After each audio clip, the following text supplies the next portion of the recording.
Yun i-start natin yung ating lesson 2 sa mission and church planting sa Matthew 11.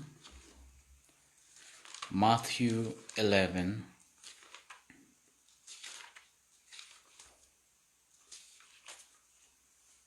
Tingnan natin yung verse 28. Matthew 11:28.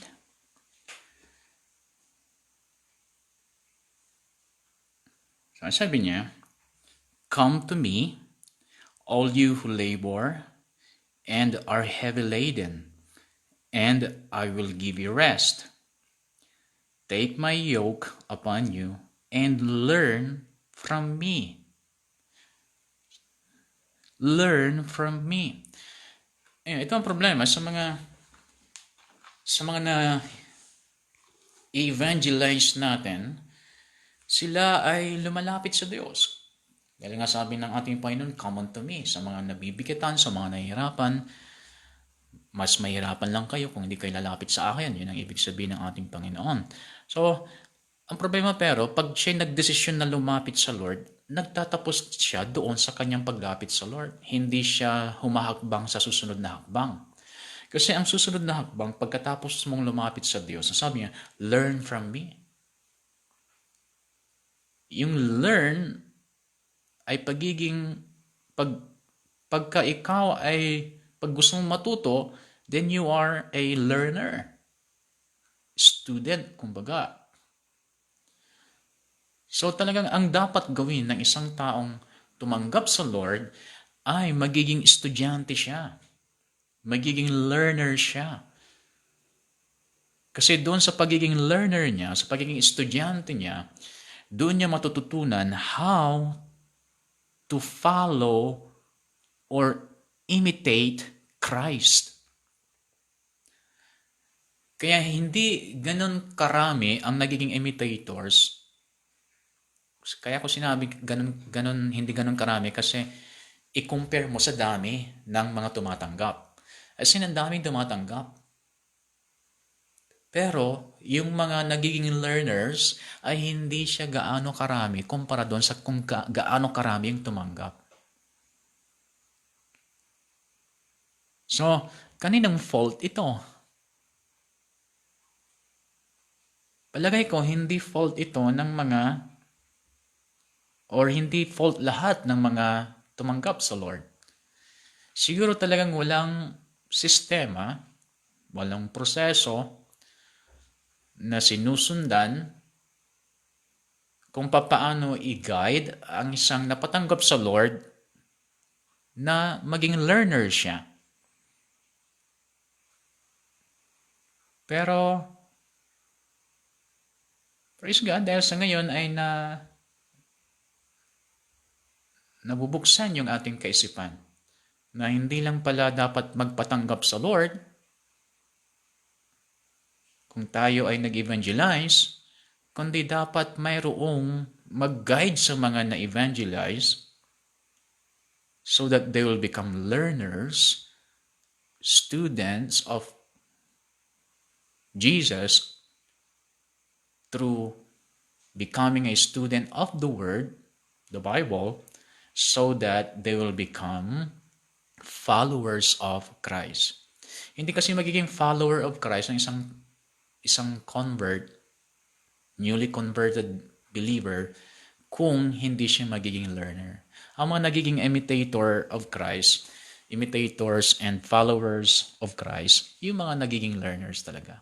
Pag nilampasan natin yung proseso na ito, then hindi tayo magiging true disciple. Magiging religious tayo, pwede. Uma-attend ka dahil kailangan mong umattend kasi nakasanayan mong umattend dati, nagpalit ka lang ng church na inatinan. Pero hindi ka magiging disciple kapag hindi ka magiging learner. And that is our mission. Not only to preach the gospel, but to make disciples unto all nations. So that is our mission. Kaya nga sabi yan dito sa John 15:5. So John 15:5.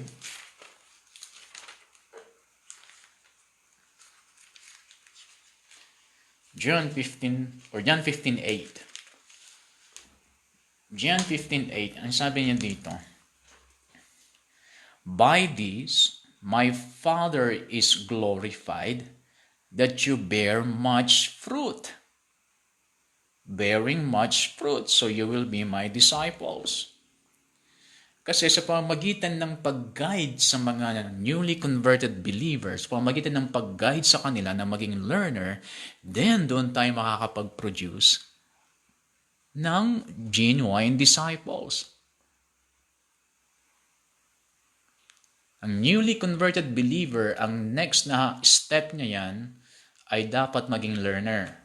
Pag hindi naging learner yan, baka bumalik yan sa dati. And eventually, magbabackslide na yan. So, kailangan tayo,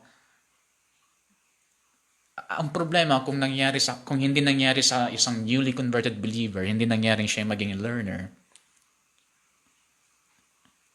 tapos nagpatuloy siya sa Lord, then ito yung mga magiging bonjing Christian. Kasi ang isang believer, next step is to become learner. Kapag hindi ka naging learner, kahit matagal na tayong believer, we are still immature.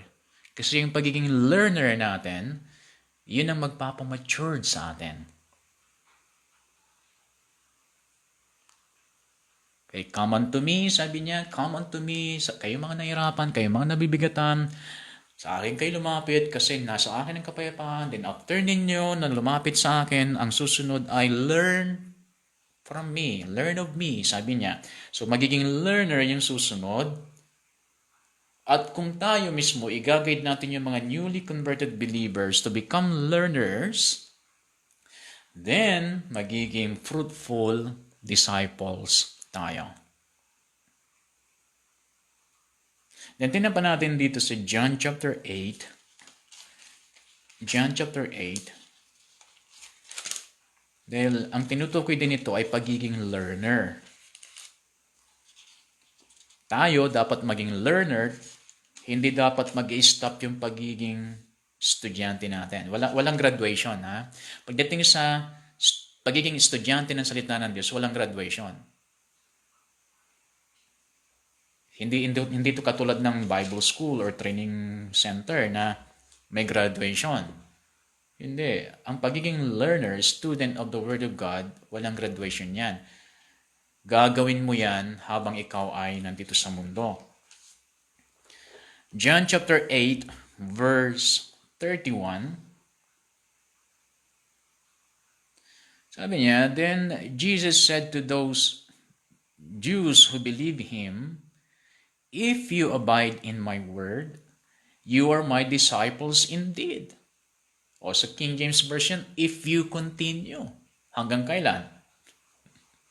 Hanggang siya hindi bumabalik. So if you continue in my word, sabi niya, then doon ka nagiging disciples. Hindi ka magiging disciples if you will not continue in His word. Kaya kung wala tayong Bible, then hindi tayo talagang magiging disciple. Then anong mangyayari? Bakit gusto ng Lord na maging disciple tayo?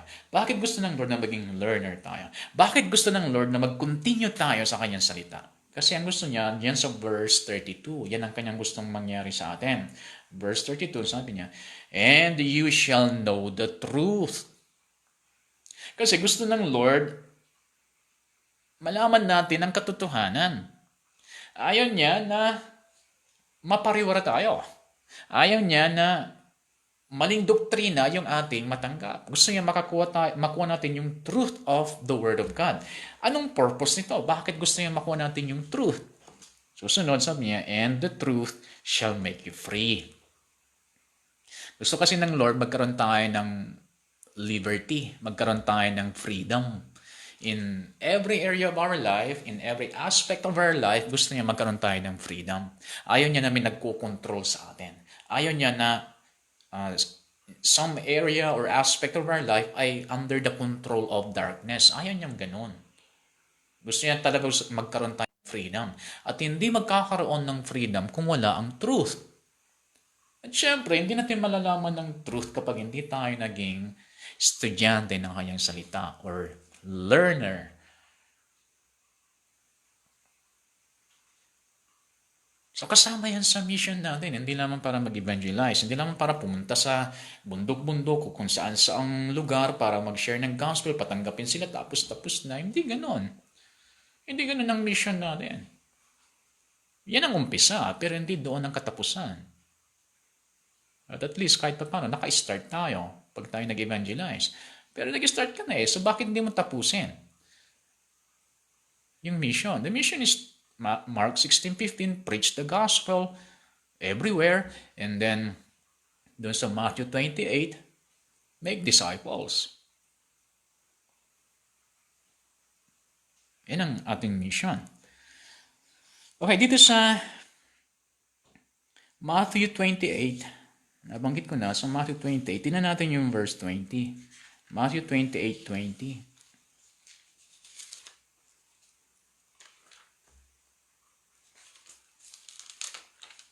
Matthew 28:20. Sabi niya, teaching them to observe all things that I have commanded you.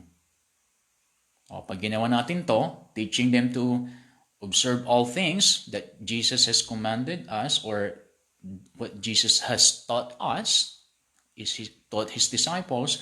Kapag gagawin natin yon na ituro din sa iba, then sabi niya, I am with you always, even to the end of the age.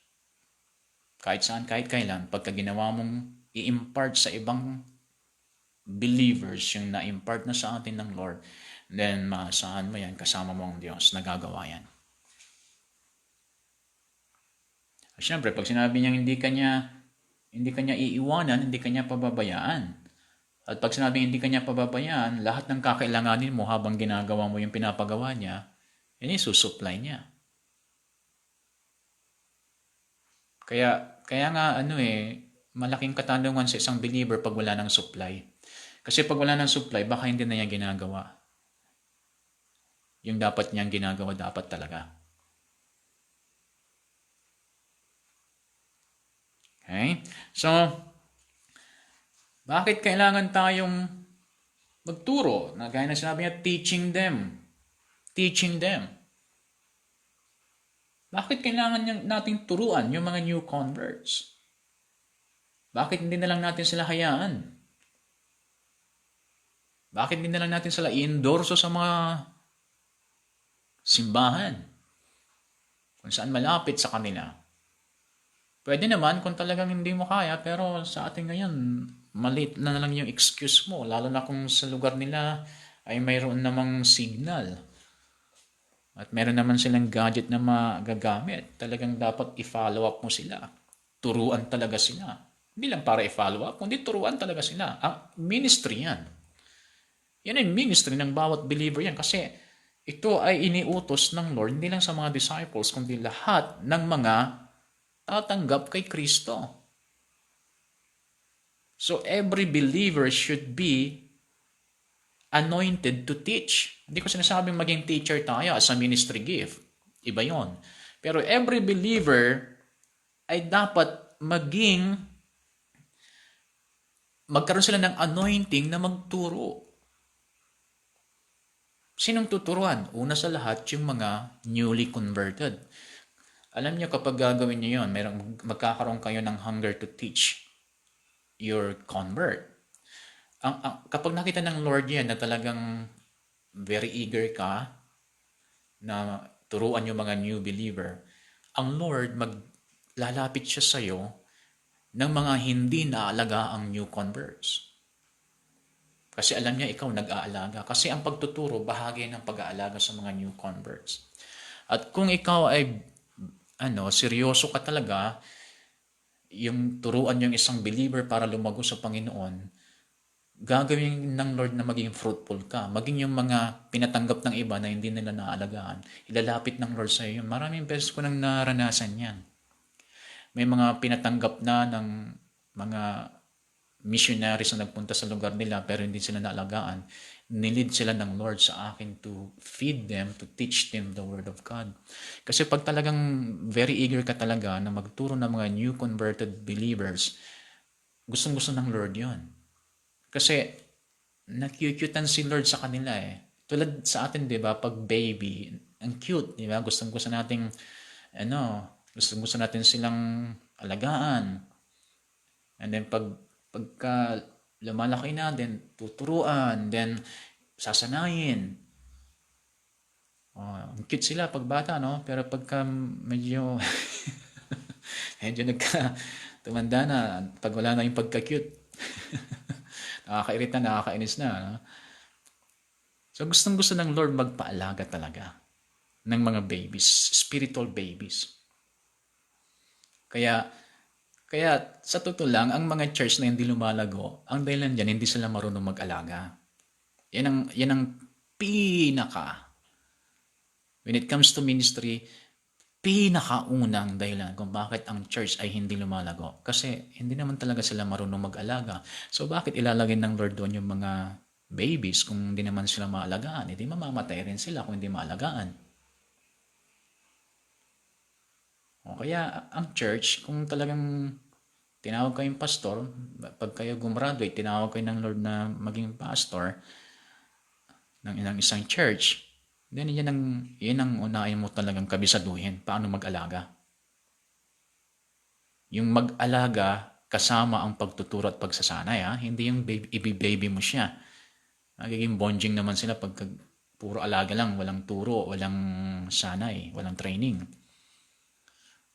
Pero pagka sinanay mo mag-alaga, kasama ang pagtuturo at pagsasanay, alam po ninyo, hindi mamumroblema ang church niya ng membership. Hindi mamumroblema ang church niya ng attendance. Kaya namumroblema yung mga ibang church na sa attendance nila kasi sa totoo lang hindi sila marunong mag-alaga.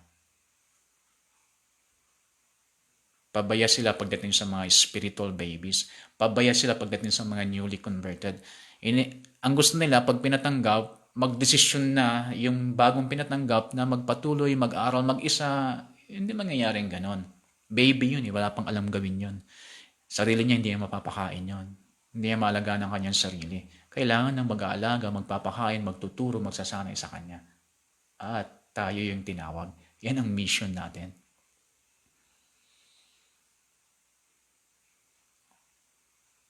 Okay? So, bakit kailangan natin silang turuan? Ito, tingnan natin sa 2 Peter. Kailangan silang turuan at kung ano man yung ituturo sa kanila, sinabi ng 2 Peter. 2 Peter chapter 3,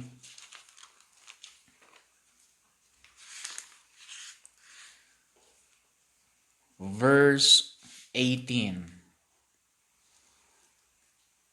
Ito, kailangan silang turuan. Kailangan. Kasi, sabi niya, verse 18, but grow in the grace and knowledge of our Lord and Savior, Jesus Christ. Kailangan natin silang turuan para daw sila lumago sa biyaya ng Diyos. Kailangan silang lumago sa grace of God. At kailangan silang lumago sa pagkakakilala nila kay Kristo. Kasi paano mo susundin ang isang taong hindi mo kilala? No? Paano ka susunod sa isang tao na hindi mo kilala at wala kang tiwala sa kanya? Paano ka susunod sa kanya? Kung sinabi ang follow me, hindi mo siya kilala, susunod ka ba? Ang mga susunod lang sa nagsabing follow me, ay yung mga nakakakilala talaga sa kanila. Yung nakaka-recognize sa kanya. Yan ang mga susunod. Hindi mo mapipilit na sumunod ang tao sa'yo kahit na wala kang masamang intention, hindi mo sila mapapasunod sa'yo kapag hindi ka nila kilala. Ang mga susunod lang sa'yo, yung mga nakakakilala sa'yo. Sila lang yung magtitiwalang susunod sa'yo. So, ang tao talaga, hindi mo mapipilit na sumunod sa Panginoon kasi hindi niya kilala ang Panginoon. Nakilala niya ang Panginoon as a Savior. May kunting hapyaw, about the Lordship of Christ, pero hindi pa niya talaga kilala ang Panginoon. Once nakilala niya ang Lord, then doon na siya decision to become a follower of Christ. So we need to teach them to grow in the grace of God and in his or her knowledge of God. Kailangan siyang lumago sa grace of God. Bakit? Bakit kailangan lumago sa grace of God ang isang newly converted believer?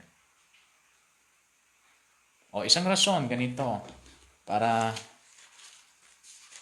kung bakit kailangan lumago in the grace of God ang isang newly converted believer. James chapter 4, verse 7. Therefore, submit to God, resist the devil, and he will flee from you. Kailangan lumago sa grace of God ang isang newly converted believer nang sa ganon, ma-resist niya ang Satanas sa kanyang buhay. So, kailangan niya malaman everything about the grace of God. Hindi nang para ma-resist ang kalaban. Tingnan pa natin yung iba. Alam mo kasi, pag ang newly converted believer, hindi niya natutunang i-resist ang Satanas, nako, delikado. At kung hindi niya nakasanayang i-resist ang Satanas, yan ito ang dahilan kung bakit pabalik-balik sa pagkabagsak sa temptation ang isang believer kahit matagal na siyang believer. Kasi nga, hindi siya natutong mag-resist kay Satanas at hindi siya natutong mag-resist ng temptation. Kasi hindi siya nag-grow in the knowledge of the grace of God and in the knowledge of who God is, who Jesus is.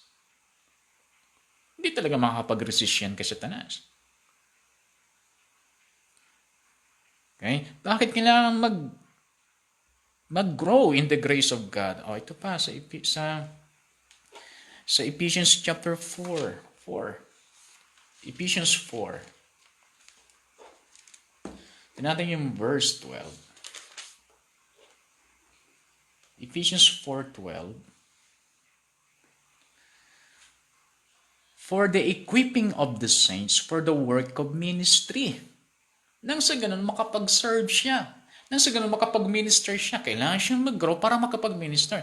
Kasi, paano may expect ang isang newly believer na kahit patuloy siyang nag-a-attend, paano mo may expect na magiging servant of God siya? Paano may expect na magsaserve siya, na magmi-minister siya, kung siya mismo ay hindi pa nag-grow?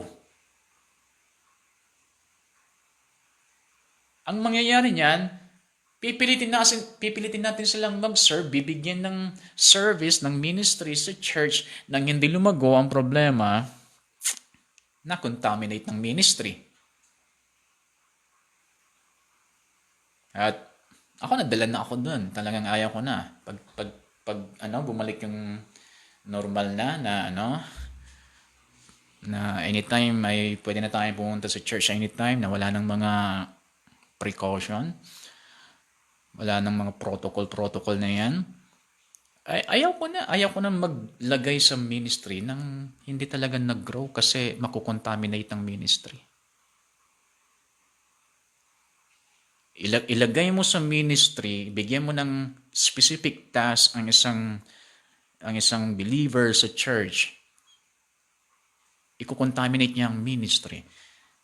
Kapag inilagay mo diyan ang lasinggero, then asahan mo yan, magiging maraming lasinggero sa church. Ilagay mo diyan ng smoker, asahan mo yan, maraming magiging smoker sa church. Ilagay mo diyan yung mga may problema sa lust, sigurado magiging lustful ang marami sa church. Iko-contaminate nila ang church. So, kailangan silang turuan to grow in the grace of God and to grow in the knowledge of God. Nang sa ganon, ma-equip at ma-prepare sila to serve, to minister. So, ganyang kahalaga. For the equipping of the saints, for the work of the ministry, for the edifying of the body of Christ, till we all come to the unity of the faith and of the knowledge of the Son of God, to a perfect man, to the measure of the stature of the fullness of Christ. That we should be no longer children, tossed to and fro and carried about with every wind of doctrine, by the trickery of men, in the cunning craftiness of deceitful plotting, but speaking the truth in love, may grow up in all things unto Him who is the head, Christ. Bakit kailangan lumago? Para maging kagaya sila ni Kristo.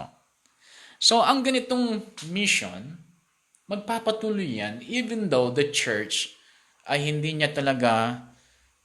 siya talaga magiging perpekto as long as nandito pa sa mundo ang church. Naiintindihan natin yan. May mga impurities ang church. Ang ginagawa lang natin ay kung kaya naman nating iwasan, kung kaya naman nating magawa na hindi muna i-posisyon sa ministry yung mga may problema pa sa flesh nila, then gawin natin kung magagawa naman natin. At gawin lahat ng makakaya na ang church maging pure and genuine, yung mga ina-assign sa lahat ng mga ministry. At kahit anong gawin natin sa mga bagay na ito, then ang church pa rin na hindi siya talaga magiging perfect as long as nandito pa tayo sa mundo. Kaya hindi maging excuse dapat yung mga nakikita nating impurities sa church. Hindi ito magiging excuse natin na hindi tayo magpapatuloy sa paglago. Tuloy pa rin. Kasi tinayon dito sa 1 Corinthians chapter 1. 1 Corinthians chapter 1 verse 11. In 1 Corinthians chapter 1 verse 11. Sabi niya, "For it has been declared to me concerning you, my brethren, by those of Chloe's household, that there are contentions among you." So, tignan niyo, isang church ito, the Corinthian church, ay may kaguluhan, may impurity, may imperfection sa church na ito. And yet, pag ipagpapatuloy mo yan, binanggit ni Apostle Paul ang spiritual maturity, spiritual growth. Parang sabi niya, si Apollos ang nagtanim ata. Ako ang nag-ani, but God, or nagtanim, nagdilig, parang gano'n, nagtanim, nagdilig, but God gave the increase. So, imperfect yung church, but God gave the increase. Dahil nagpatuloy sa pagtanim at pagdilig yung mga ministers na naka-assign sa church na yon. Kaya nagkaroon ng growth. So, ibig sabihin nito, ang mga church na kinalalagyan natin, iba-iba yung church na, kaya mga estudyante, iba-iba yung church ninyo. At sa bawat church sa atin, hindi natin dapat ito ipagmalaki kasi lahat ng church natin may imperfection, no? May pagkukulang. May pagkakamali ang bawat isa. Maaring yung weakness ng isang church dito, strength ng isa dito. Pero yung weakness niya, strength ng isa dito. Kaya hindi tayo dapat nagpapaligsahan. Ang katawan niyo ba nagpapaligsahan? Naisip niyo ba na ang mata ninyo, pinagyayabang niya ang kanyang pagiging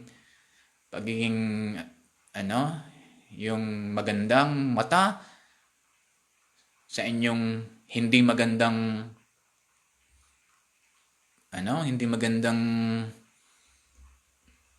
mga daliri? Nagpapaligsahan ba yung ating mga katawan? Sinasabi ba ng inyong paa na mas magaling ka dahil nakakalakad ka kaysa sa ulo na hindi nakakalakad? Kung hindi dahil sa paa, walang mapupunta ng ulo. Ganun ba ang sinasabi ng inyong body parts? Wala, di ba? Bagamat meron silang kanya-kanyang impurities, meron silang kanya-kanyang weaknesses, and strengths, pero tuloy. In harmony pa rin, in unity pa rin. At kung hindi pa ninyo narating yung edad na tumitigil yung paglago, still growing yung katawan. Sa kabila ng mga pagkakaiba ng bawat isa. So in church, ganun. Hindi natin pwede ipagmalaki yung, sa aming church ganito. Sa church yung ganun ba? Sa amin ganito. Sa kanila ganun. Hindi natin pwedeng gawin yon. Sa kabila ng lahat ng mga ito na meron tayong mga pagkukulang at pagkakamali, the mission must continue. And that is to preach the gospel everywhere, convert them in Christ, to Christ, and then start the learning process.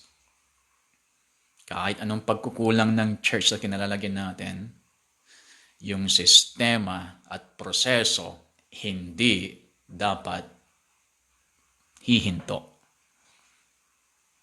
Tuloy ang pag-akay, tuloy ang pagdidisipulo.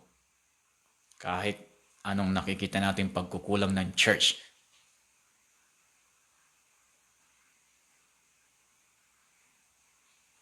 Ayan, problema mo yan. Kung nagpatinag ka sa mga nakita mong pagkukulang ng church. Problema mo yan. Ikaw na ang talagang may pagkukulang nun. Kung tumigil ka sa pag-akit, pagdidisipulo dahil sa meron kang nakitang pagkukulang sa isang church na inaatinan mo. So isang deception ito na pag naisip natin, isang deception ito kung ang naisip natin ay baka may mas the best na church kang mapupuntahan. Ang pinaka-the best church, sabihin ko sa inyo totoo, ang pinaka-the best church na puntahan ay yung kung saan ka inilagay ng Diyos. That's the best church for you. Kung sa akala mo yung church sa ibang kabilang bayan, ang ganda-ganda, at dahil sa ang ganda-ganda, lumipat ka, that's not the best church for you. Yung mga tinawag sa church na yon, nakala mo mas maganda, yung mga tinawag ng Lord na makabahagi sa church na yon, then yun ang church na pinaka-the best para sa kanila. Kaya kung ikaw ay tinawag ng Diyos sa isang pioneering church at nasa isang garahe pa lang, pero alam mo sa sarili mo na tinawag ka ng Diyos doon, then that's the best church for you. At kapag umalis ka doon without God's direction, then magmamalfunction ka. Kaya yan ang problema. Yan ang problema sa mga believers ngayon. Nagmamalfunction kasi nahahatak doon sa akala nila ang ganda-gandang church. Lalo pagka nagtitrending yung kanilang mga programa sa social media. Nahahatak sila doon yun ang problema, hatakan. Now, that's not the best church for you kapag hindi ka tinawag ng Lord.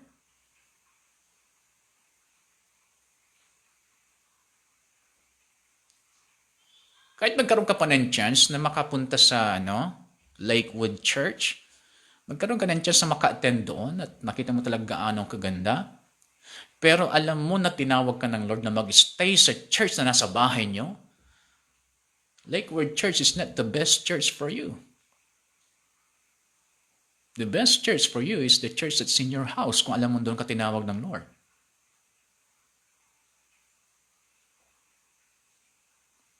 At kapag ikaw ay pagpinilit mo na takasan yung church sa bahay niyo, gusto mo doon sa Lakewood Church dahil ang ganda-ganda, magiging miserable lang ang buhay mo doon. Magiging miserable lang ang spiritual life mo doon. Magmamalfunction ka kasi gusto mong mag-function sa hindi mo function. Para kang ilong na gusto mong mag-function na bibig.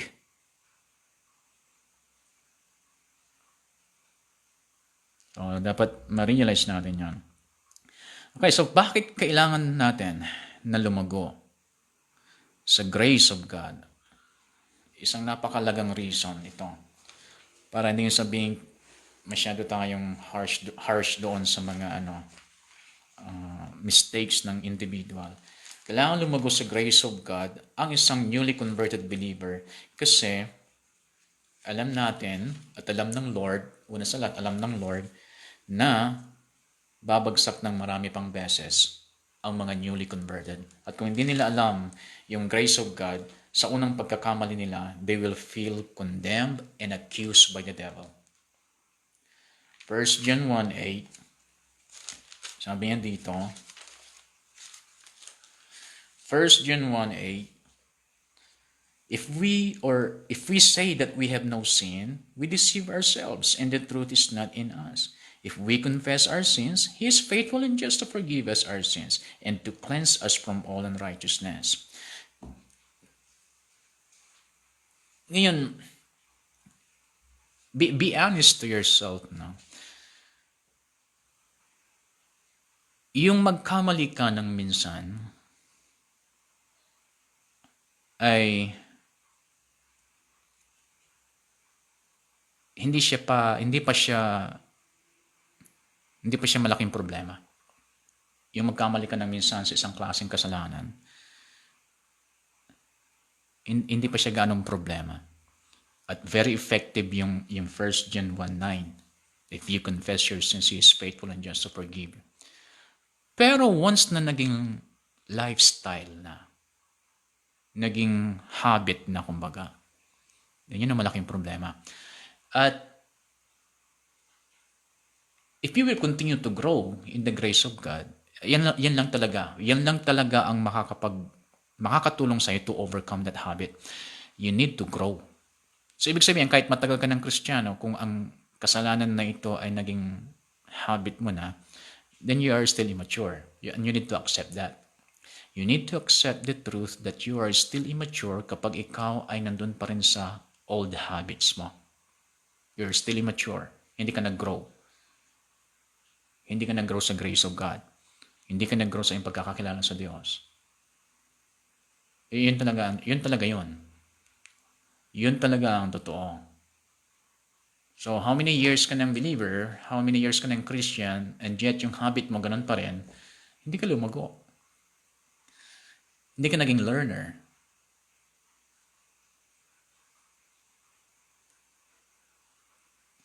Hindi nag-penetrate sa heart mo yung mga salita ng Diyos, nasa isip mo lang siguro. O nagpa-process pa lang, pinaprocess pa lang ng iyong kaloob-looban. Pero at least nandun na yung hakbang mo. So don't stop. Don't stop to become learner. Yan talaga ang kailangan mo. You need to continue. You need to continue learning the Word of God. Bakit? Kasi diyan mo malalaman ng truth. Truth that will set you free. So hanggat wala pa yung freedom, hanggat wala pa yung deliverance, hanggat wala pa yung liberty, then hindi pa tapos yung process of growing sa'yo. In the knowledge of His grace and in the knowledge of who He is. Hindi pa tapos yung process. Huwag kang magmadali. Tapusin mo yung proseso. Keep learning, keep learning, keep learning, keep meditating, keep studying, keep searching, keep on listening. And then eventually, you will grow. You will grow eventually. Hindi ka nagiging consistent kasi dahil kala mo ganyan ka talaga. Kala mo wala nang pag-asa kasi paulit-ulit mong ginagawa. Hindi, kaya mo paulit-ulit ginagawa kasi hindi ka pa nagmamature, hindi pa natatapos yung proseso ng learning. Ganun lang talaga yon. Ang iba kasi mabilis matuto. Ang iba mabagal. Ganun lang talaga. Kahit saan, may mabilis, may mabagal. O, kapag natapos mo yung learning process, then nag-mature ka, nag-grow ka, then mayroong deliverance na mangyayari, then mas magiging effective ka sa pag-disciple ng iba. Philippians chapter 2, verse 12.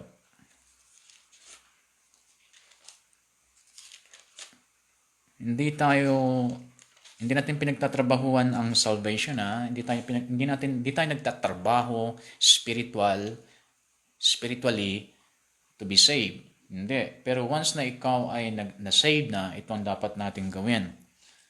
Part of our growing in Christ, growing in the grace of God. Philippians 2 chapter 12. Therefore, my beloved, as you have always obeyed, not as in my presence only, but now much more in my absence, work out your own salvation with fear and trembling. Hindi sinabing work out to be saved. No, you are saved already, but you need to work out that salvation you have received in you. Now that you are saved, then you need to work out that salvation.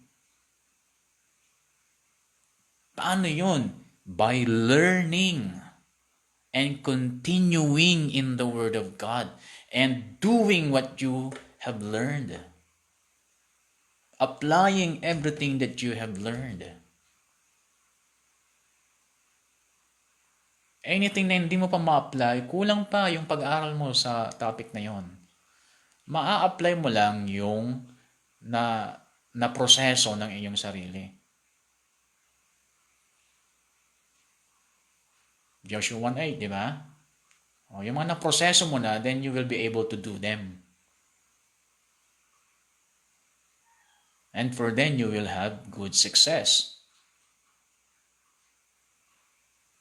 Okay? So, kaya, wag niyong malitin ang sarili niyo o wag niyong hayaang bumaba ang inyong pagtingin sa sarili dahil sa meron kayong mga bad habits. Hindi. Wag niyo dapat ibaba ang pagtingin niyo sa sarili niyo. Wag kayo dapat ma-discourage, wag kayo mapanghinaan. Ang kailangan mong gawin is mag-workout.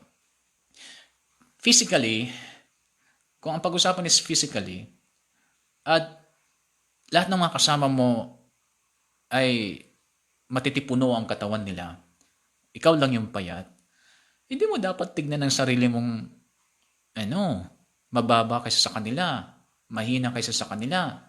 Hindi ka dapat ma-intimidate doon. What you need is to work out. Work out. Sa pagiging Christian natin, ganun din. Kung akala mo malago na lahat, ikaw na lang yung naiwan, ikaw na lang yung may masamang habits. Kapag ganun lang nangyayari, then you need to work out your salvation. Humabol ka. So, kailangan na maituro yan sa mga newly converted believers nang sa ganun ay hindi sila tuluyang bumagsak. Tignan natin sa Revelations chapter 2. Revelations chapter 2.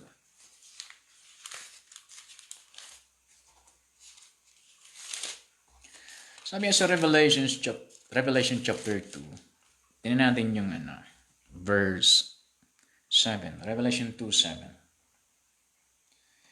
He who has an ear, let him hear what the Spirit says to the churches. To him who overcomes, I will give to eat, etc., etc. Then mababasa niyo pa sa mga ibang instructions sa ibang churches na sabi niya, to him who overcomes. To him who overcomes. Ngayon, as a member of the church, kasi 7 churches ito, sinabihan niya sa bandang huli, to him who overcomes, yan talaga yung na-expect ng Lord sa church. To him who overcomes. And yet, ano ang present condition ng mga churches na ito?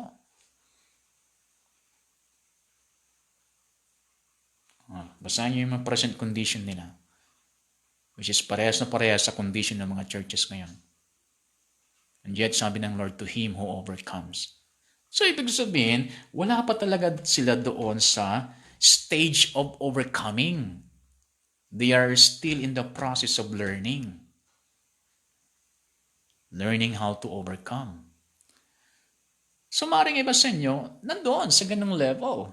You are still in the process of learning how to overcome.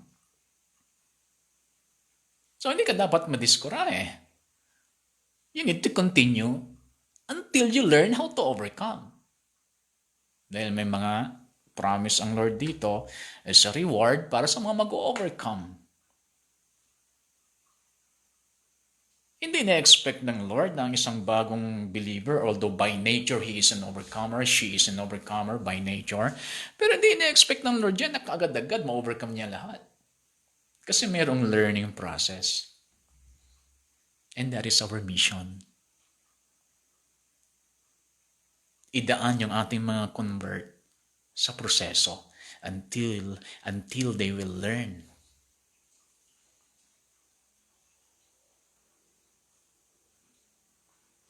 So, yan ang ayaw ng marami. Kasi, medyo matrabaho. Matrabaho pero masaya. Lalo pag nakikita mo yung improvement na sa kanila. Lalo pag nakikita mo natututo na sila. Saya-saya. Kaya dito pa sana, bago natin iwanan yung lesson na ito, tingnan natin sa Ephesians 5.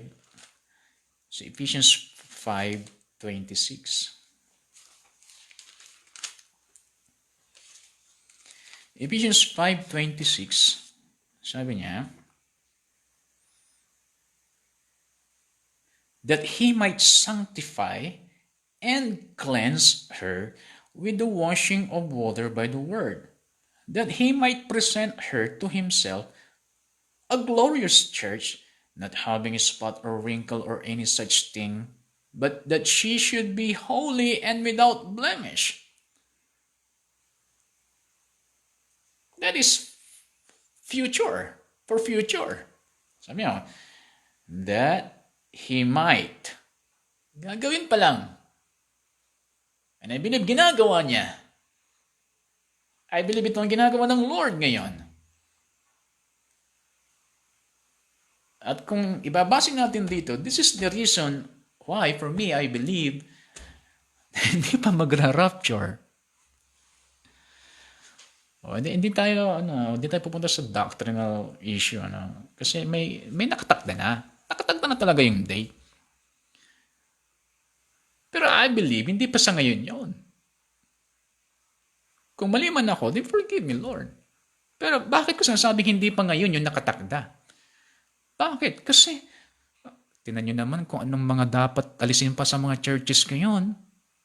Tumingin lang kayo sa church niyo, ano yung mga dapat alisin doon? Ano yung mga dapat ayaw ng Lord na nandun pa rin? O tumingin kayo sa mga malalaking churches. Ang daming adultery, ang daming fornication. Ang daming homosexuals. May mga umaaten sa malalaking church naniniwala sa same-sex marriage. Ang daming umaaten sa malalaking churches. Umaten lang pala sila para mag-snatch. Ang daming mga pagkukulang ng churches. The more na lumalaki ang church, the more na lumalaki ang pagkukulang. Kaya ang malaking church, naku, malaking cleansing, malakihang cleansing yon. Ang daming blemishes yun. Basta't ang nais ng Lord, i-present ang church sa Ama without spot, without wrinkle, without blemishes. At sa condition ng church ngayon, ang dami pang mga blemishes. Pero, nasa process tayo of cleansing. Nasa process tayo of purifying. Nasa process tayo of maturing. And by fulfilling our mission, God is using us to fulfill what He wants to fulfill. Kasi sa bawat natutulungan nating lumago, nakakabawas ng dungis sa church. Kasi pag lumago yung isang believer, nabawasan ng adultery sa church, nabawasan ng ganito sa church, nabawasan ng ganyan sa church. Pero paano magkakaroon ng cleansing sa church kung puro baby, immature, carnal, yung mga members? Ang nasa isip natin kasi, cleansing fire. Which is, naniniwala naman ako doon, as an individual, ay pinupurify tayo ng Lord. Yun ang ibig sabihin doon sa fire, to purify us, to separate us from the world. Hindi yung maramdaman mong nag-aapoy ka talaga na parang ramdam mong mayroong physical fire na umaapoy sa'yo. O, tapos iyak-iyak ka, tapos kung ano-anong mga physical expressions na ginagawa. I feel fire, I feel fire. Hindi ako kumukontra sa mga ganyan, pero mayroon pang mas ibang meaning. Kasi pwede mong maranasan yun. Pagkatapos mong naranasan, balik ka sa dati. Pag walang learning process. Iniaasa natin kasi sa Lord lahat eh. Pati yung pagbabagong buhay, gusto natin miracle na rin. Tinan yung ginagawa natin. No? Hindi natin dinidisiplina yung ating sarili sa ating mga pagkain, sa ating lifestyle. Kulang yung tulog natin, kulang yung tubig natin, kung ano-anong kinakain natin, soft drinks, junk foods, kung ano-anong mga kinakain natin. Tagal-tagal natin ginagawa ito, tapos bigla tayo nagkasakit. Then yung nagkasakit tayo, gusto natin miracle kaagad. Samantalang ang tagal-tagal mong ginawa yung mga mali bago mo na-acquire yung sakit. And then gusto natin instant. Pagdating tuloy sa mga pagkukulang natin, ang tagal-tagal nating dinevelop ito bago naging habit, ang tagal-tagal nating hinayaan ng ating spiritual life, and then naging habit na siya, naging gusto natin miracle. Lord, set me free tonight. Hindi ako aalis sa lugar na ito, sa gabing ito, hanggat hindi mo ako pinapalaya. Gusto natin miracle. Yung gusto natin mayroong umihip sa ating noo, at pag naihipan tayo sa noo, yes, thank God I'm delivered. Hindi nagtataka ka sa mga susunod na araw, bumabalik na naman yung dati mong gawain. Iniaasa mo sa miracle yung dapat makukuha mo sa learning process. Ang kailangan mo is to continue in the Word. Hindi yung instant na merong sasapak sa'yo tapos delivered ka na. Hindi ganun. Mayroong proseso. We need to continue in the Word hanggang sa dumating yung truth. Okay, so iwanan natin yung lesson na ito. Balik tayo ulit doon sa mission natin. At pwede yung isulat to. Harvest time requires doing whatever is necessary to accomplish the work. Harvest time requires doing whatever is necessary to accomplish the work. Alam nyo, naranasan ko na rin nung ako ay hindi pa gaanong nag-mature sa aking Christian life. So church na mga naatinan ko, o yung church na dati ko inaatinan, may mga gesture pa kami.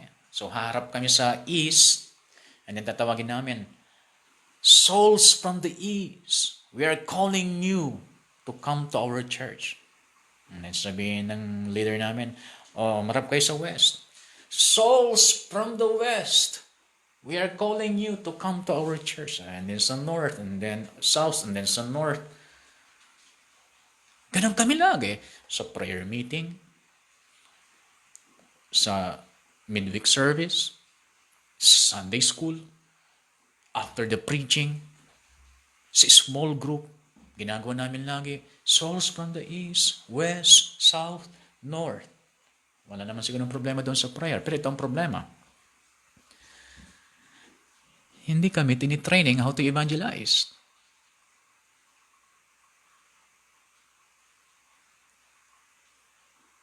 Walang training.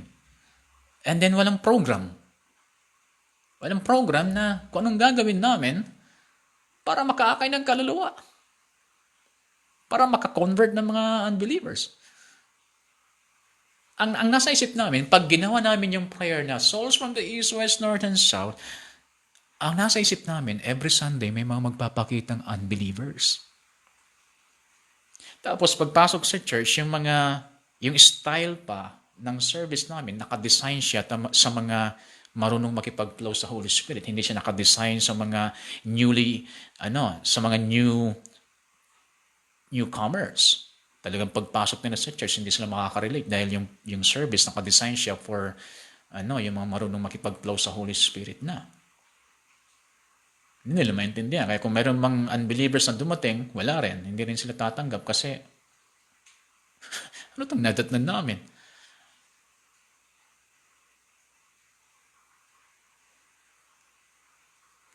So sasabihin namin, it's harvest time. I-declare namin yan. It's harvest time. It's harvest time. Hindi namin naisip na ang harvest time requires doing whatever is necessary to accomplish the work. Ibig sabihin, we should train how to evangelize, how to become an effective soul winner. And then we should do whatever it takes to win them. Winning the lost at any cost. That's harvest time. Kaya ang nangyayari, kung sa isang Sunday may isa, dalawa na na-invite, then masaya na kami. Pero ang prayer namin, tinatawag ang mga unbelievers from the east, west, north, and south. Sobra na kami sa prayer. Sobra na kami sa confession, declaration. Ang kailangan noon ay evangelism training, and then, what are the programs para mas madali ang mag-evangelize? Kailangan ba natin ng feeding program? Kailangan ba natin ng medical mission? Kailangan ba natin ng educating kailangan ba natin ng early childhood ministry? Kailangan ba nating magpa-seminar tungkol sa kung paano ma-upgrade yung pagtatanim, pagsasaka, depende sa lugar na kinalalagyan ninyo, kinaroroonan ninyo. Winning the loss at any cost. Kung ang kinaroroonan mong church ay magkakalayo yung mga bahay, anong pwede mong i-provide doon para mas madali silang makatanggap sa Lord? Wala kami ginagawang ganun. Puro kami declaration. Naghihintay ng pupunta sa church. Hindi kami pupunta sa kung nasaan sila. Ngayon, pwede yun. Nahihintayin mo silang pumunta sa church kung na-strategize siya.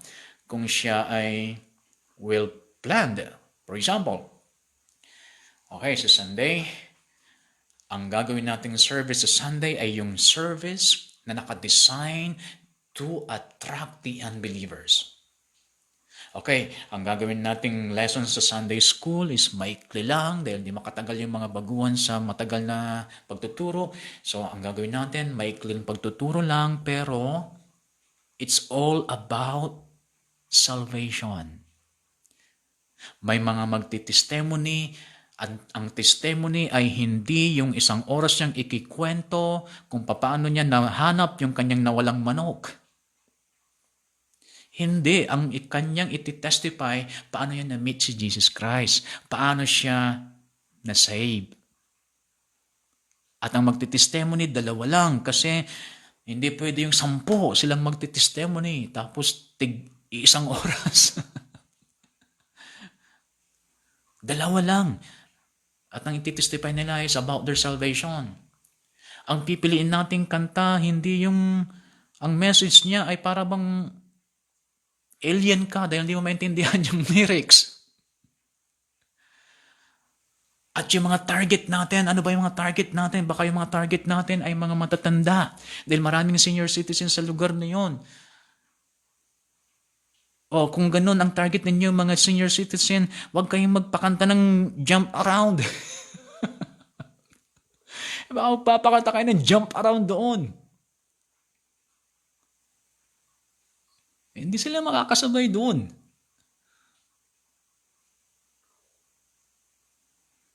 So pagka well-prepared siya, strategize siya, then pwede. Tapos, ang bawat member, i-required sila na, ang bawat member, magdala ng 2, 3, ang mga unbelievers ang dadalhin tatay nyo, nanay nyo, kapatid nyo, pinsan nyo, kapitbahay nyo, kaibigan nyo. Kung ang target natin ay tigda-2, so ibig sabihin nito para makasigurado ka, 5 ang imbitahan mo. At least may 2 mag-oo doon. Kasi kung 2 ang target natin, tapos 2 lang in-invite mo, paano kung humindi silang 2? O di walang reserve. Kung 2 ang target natin na dalhin ng isang member, 5 ang iimbitahan ng isang member para makasigurado. Pwede yan na maghintay ka ng souls na pupunta sa church kung ipaplano mo ng mabuti. Pero kung tumatawag ka ng mga church o ng mga unbelievers na pupunta sa church ng Sunday pero hindi nakadesign sa kanila as newcomers yung style ng service ninyo, masasayang lang. Masasayang lang yung panahon nila. Sobrang tayong oras. Okay, so yung harvest time ngayon ay napakalaking opportunity ito, but we need or God needs our obedience. Bakit ko sinasabing nasa atin ng the best opportunity to harvest? Bakit? Kasi technologies. Tingnan niyo ang mga technology ngayon. High-tech ang technology and then may access tayo. Sa social media, ang daming unbelievers sa social media kumpara sa believers. Mas maraming unbelievers. Technology and spirit-filled life. Pag nag-combine yan, technology and spirit-filled life, you as a believer, as an individual, maging spirit-filled ka, you have now the capacity to reach out to the world. Hindi ka nakakapag-reach out, although nasa kamay mo lang yung opportunity. Bakit? Walang obedience sa pinapagawa ng Lord. Bakit? Kasi hindi tayo spirit-filled. Ang nakakakita lang ng opportunity at nagkakaroon ng obedience sa commission ng ating Lord, yung mga spirit-filled. Pag hindi ka spirit-filled, hindi mo makikita yung opportunity na yon.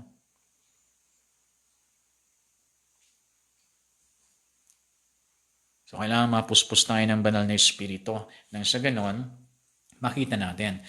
Bago tayo magkaroon ng compassion sa mga unbelievers, kailangan muna tayo magkaroon ng passion sa Lord.